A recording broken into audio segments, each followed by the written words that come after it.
Hello guys, welcome to another video of stock market friends. KV toys India limited guys, upcoming IPO आज के दिन open हो जाने की complete analysis, business model, financial condition, performance, GMP कितना चल रहा है, लिस्टिंग कितना मिलेगा, अप्लाई करे या फिर नहीं, फाइनल डिसीजन क्या लेना चाहिए, इन सभी पॉइंट्स को डिस्कस करेंगे। और ये कोई रिकमेंडेशन वीडियो नहीं है, इसलिए जो भी फाइनल डिसीजन लीजिएगा अपने रिस्क पर लीजिएगा। चलिए फ्रेंड्स, वीडियो को स्टार्ट करते हैं।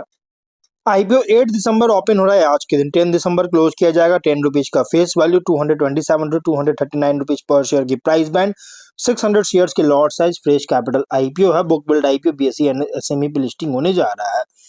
और यहाँ पे इशू साइज है 40.1 करोड़ का। 16.8 लाख शेयर्स का इशू किया जा रहा है। Giriraj stock broking market maker. और अगर हम बात करें इस कंपनी के अलॉटमेंट डेट का, तो 11 दिसंबर का 12 दिसंबर रिफंड रिलीज किया जाएगा। शेयर डिमेट अकाउंट पे क्रेडिट होगा। 15 दिसंबर का लिस्टिंग डेट रखा गया है। अगर हम इसके क्यूआईबी जो ऑफर दिया गया है, एंकर इंक्लूड नहीं करेंगे, ऑलरेडी एलोकेट हो चुका है। 9 अगर हम बात करें तो 18.6% का, बिग एच एन आई 9.5%, स्मॉल एच एन आई 4.7%, रिटेल में 33.3% ऑफर दी गई है। एंकर से 11.2 करोड़ का फंड रेज कर चुका है। Individual retail minimum only 2 lot apply कर सकते हैं। 1200 शेयर्स 2.8 लाख रुपीज पे करना पड़ेगा। Small H N I minimum 3 lot apply कर सकते हैं। 4.3 लाख रुपीज पे करना पड़ेगा। मैक्सिमम 6 लॉट अप्लाई कर सकते हैं। 8.6 लाख रुपीज पे करना पड़ेगा। Big H N I minimum 7 lot apply कर सकते हैं। 10 लाख रुपीज पे करना पड़ेगा। मैक्सिमम को कोई लिमिट नहीं है। कंपनी यहाँ पे अगर हम बात करें प्रोमोटर होल्डिंग का, तो प्री 79.6%, पोस्ट इज 58.3% का। Mister Karan Narang, Mister Vishal Narang, Miss Namita Narang और Mister Ayush Jain and Mister Yash Jain इसके प्रमोटर है। अब यहाँ पे अगर हम बात करें इस कंपनी का बिजनेस को लेकर, तो कंपनी का जो बिजनेस है, देखिए उसके पहले जीएमपी की बात करते हैं। 75 रुपीज का जीएमपी ट्रेड कर रहा है। 31.4% का लिस्टिंग एक्सपेक्ट कर सकते हैं। बहुत ही स्ट्रॉन्ग डेब्यू करने जा रहा है। 314 रुपीज का एस्टिमेटेड लिस्टिंग प्राइस, 45,000 रुपीज का एस्टिमेटेड प्रॉफिट आपको सिंगल लॉट पर मिल सकता है।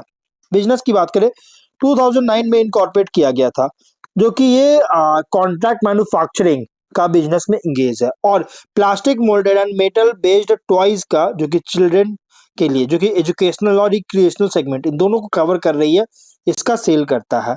और कंपनी डाइवर्सिफाइड प्रोडक्ट पोर्टफोलियो, जिसमें इंक्लूड है friction powered toys, soft bullet guns, ABS जो कि एक्रिलोनिट्राइल बुटाडाइन स्टाइरिन है, टॉयज होता है। फिर pull back toys, battery operated and electronic toys, press and go toys, die cast metal vehicles, bubble toys, dolls, other play based products का company manufacturing करता है। मतलब इसके प्रोडक्ट्स है पोर्टफोलियो में। तो अगर हम बात करें, कॉन्ट्रैक्ट मैन्युफैक्चरिंग की तरह काम कर रहा है अलग अलग टाइप्स के टॉयज का। और एक हाईली कॉम्पिटेटिव फ्रैगमेंटेड सेगमेंट में ऑपरेटर, इसके कॉम्पिटिटर है okay play India limited.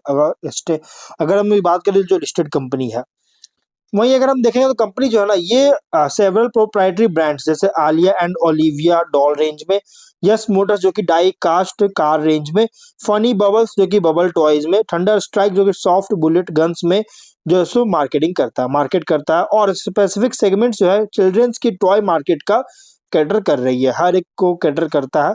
Company जो है कॉन्ट्रैक्ट मैन्युफैक्चरिंग मॉडल, जो कि एक्सक्लूसिव पार्टनरशिप, जो कि 11 ओईएम फैसिलिटी ओईएम के साथ है, इसके साथ जो मतलब कि ऑपरेट करता है, जिससे स्ट्रेटेजिकली जो है लोकेटेड इसका फैसिलिटीज पूरे इंडिया में।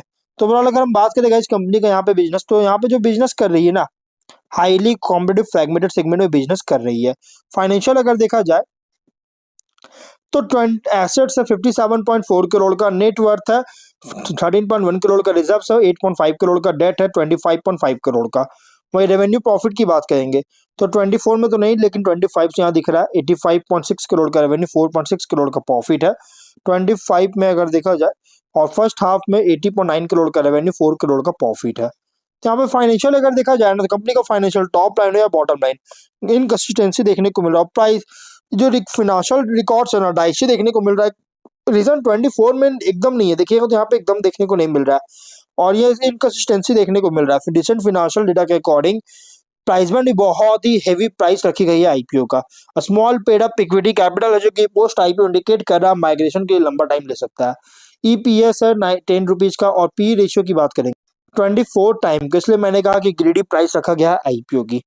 अब इसके हम लोग बात करते हैं इस कंपनी का, यहाँ पे अगर देखा जाए शॉर्ट को लेकर हम बात करते हैं, तो इसका शॉर्ट स्ट्रेंथ में company wide product portfolio offer कर रहा है। लगभग 700 एक्टिव एसकेयूज है plastic moulded and metal toys में। ब्रॉड एज रेंज और डिमांड सेगमेंट को कवर करता है। Asset light manufacturing model operate कर रही है। एक्चुअल मैन्युफैक्चरिंग जो है करता है पार्टनरशिप जो कि किया मल्टीपल ओईएम यूनिट्स के साथ इसके द्वारा। और final quality control packaging warehousing distribution जो है हैंडल किया जाता है कंपनी के द्वारा, जिससे फिक्स्ड एसेट बर्डन जो है उसको रिड्यूस कर रहा है। सेल्स डिस्ट्रीब्यूशन डाइवर्सिफाइड है, प्लस जिससे फ्लेक्सिबिलिटी जो है रीच एंड डिमांड कैप्चर में दे रही है।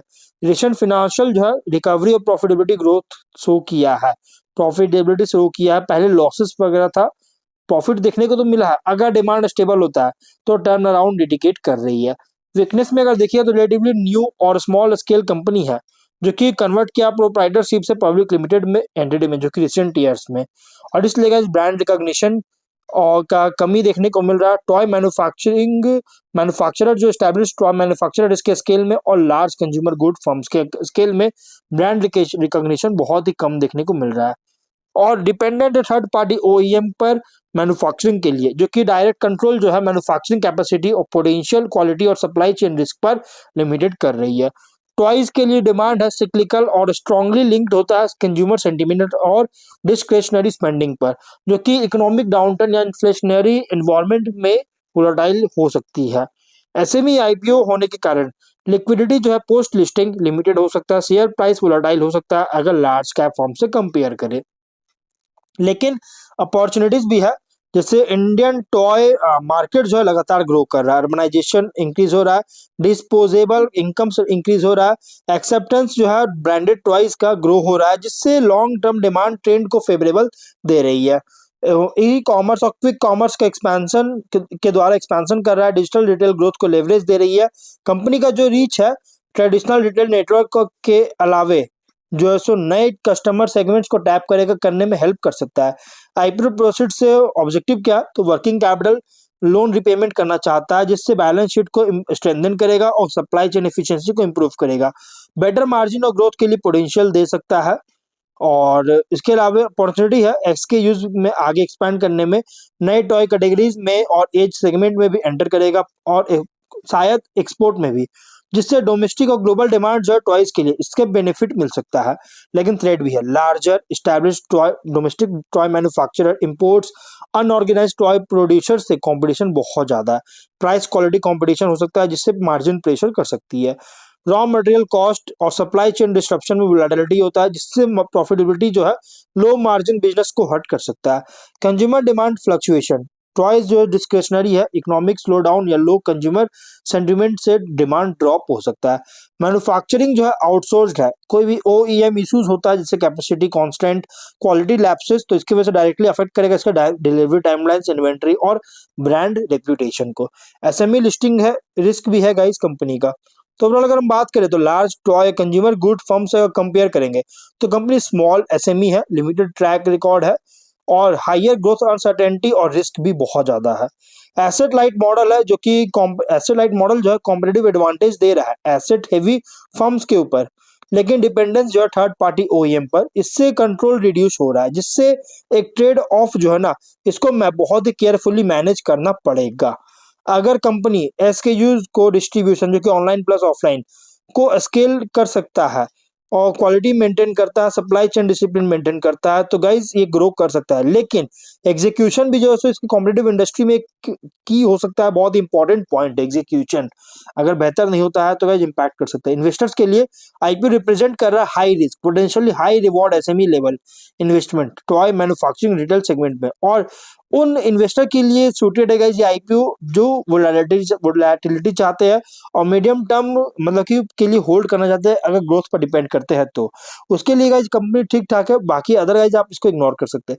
75 इसका जीएमपी 31% का लिस्टिंग एक्सपेक्ट कर सकते हैं। ऑब्जेक्टिव क्या है, तो working capital loan repayment general corporate purpose के लिए फंडिंग चार्जेस के लिए आईपीओ लेकर। तो देखिए ओवरऑल कंपनी जो है ना प्राइस एंड आईसी आईपीओ, तो अगर आप रिस्क नहीं चाहते आप इसको इग्नोर कर सकते हैं। बाकी फाइनल डिसीजन अपने रिस्क पर ही लीजिएगा वैसे, और ये कोई रिकमेंडेशन वीडियो नहीं है। तो मिलते हैं नेक्स्ट वीडियो में, टिल देन बाय बाय।